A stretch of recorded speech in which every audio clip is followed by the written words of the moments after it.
Teman-teman, perkenalkan nama saya Rifan Peterson Kopun. NPM saya 12 15 52 01 21 0088. Prodi Informatika mata kuliah Interaksi Manusia dan Komputer. Saya berkuliah di Universitas Kristen Indonesia Maluku, Fakultas Ilmu Komputer. Di sini saya akan menjelaskan tentang kerangka kerja paradigma interaksi. Kerangka kerja untuk memahami interaksi. Kerangka kerja adalah sebuah struktur yang digunakan untuk mengonseptualisasikan suatu sistem. Kerangka kerja dapat digunakan untuk memahami cara manusia berinteraksi dengan komputer. Yang pertama yaitu A. Siklus tindakan eksekusi atau evaluasi suatu konsep penyusun tindakan-tindakan, yaitu yang pertama goal. Kejadian ini diinginkan oleh pengguna. Yang kedua eksekusi, melakukan eksekusi atas suatu tindakan dalam dunia nyata. Yang ketiga dunia nyata, tempat di mana pengguna dapat mengeksekusi suatu tindakan dengan memanipulasi objek. Yang keempat, evaluasi, validasi pengguna atas suatu tindakan dan membandingkan dengan goal yang telah ditetapkan sebelumnya. Berikut siklus tindakan eksekusi atau evaluasi. Eksekusi membentuk keinginan menentukan tindakan, mengevaluasi tindakan. Dunia nyata mengevaluasi hasil interpresentasi, menginterpresentasikan persepsi, memahami status dunia nyata. Goal, keinginan yang diinginkan untuk terjadi. Berikut jarak pemisah eksekusi. Jarak pemisah eksekusi adalah perbedaan antara keinginan pengguna dengan apa yang dapat dilakukan oleh sebuah sistem atau seberapa jauh sistem tersebut dapat mendukung tindakan yang akan dilakukan oleh pengguna. Contoh, pengguna yang sudah memformulasikan keinginan menggunakan menu file dan memilih save. Apakah antarmuka yang tersedia untuk melakukan tindakan? Apakah di dalam menu file terdapat pilihan save?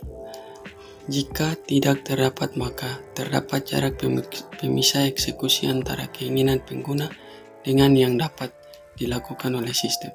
Yang berikut, jarak pemisah evaluasi. Sistem fisik, jarak pemisah evaluasi pengguna goal, jarak pemisah eksekusi. Berikut B. Kerangka kerja interaksi siklus tindakan eksekusi atau evaluasi berfokus pada cara pandang pengguna tentang interaksi. Yang pertama yaitu komponen utama, sistem. S. Simbol S menggunakan bahasa menggunakan bahasa mesin pengguna. P. Menggunakan bahasa tugas masukan. M. Menggunakan bahasa masukan keluaran. K. Menggunakan bahasa keluaran. Yang kedua, fase eksekusi pada siklus interaksi. Pertama, artikulasi. Pengguna memformulasikan sebuah goal yang kemudian dinyatakan dalam bahasa masukan. Yang kedua, pengerjaan. Bahasa masukan diterjemahkan ke dalam bahasa mesin, dikerjakan oleh sistem. Yang ketiga, pengajian.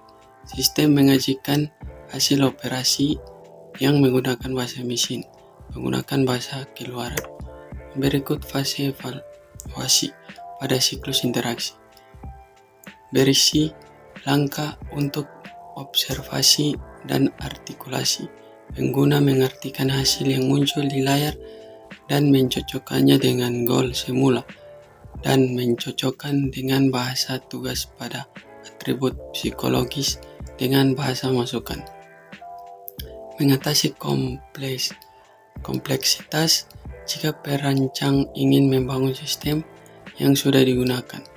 Perancang harus memahami bagaimana pengguna melihat sesuatu melihat dunia dengan kacamata pengguna. Perancang memahami apa yang dirasakan pengguna ketika menggunakan program rencananya. Untuk itu, perancang harus memahami bagaimana manusia mengatasi kompleksitas suatu lingkungan kerja secara teknis.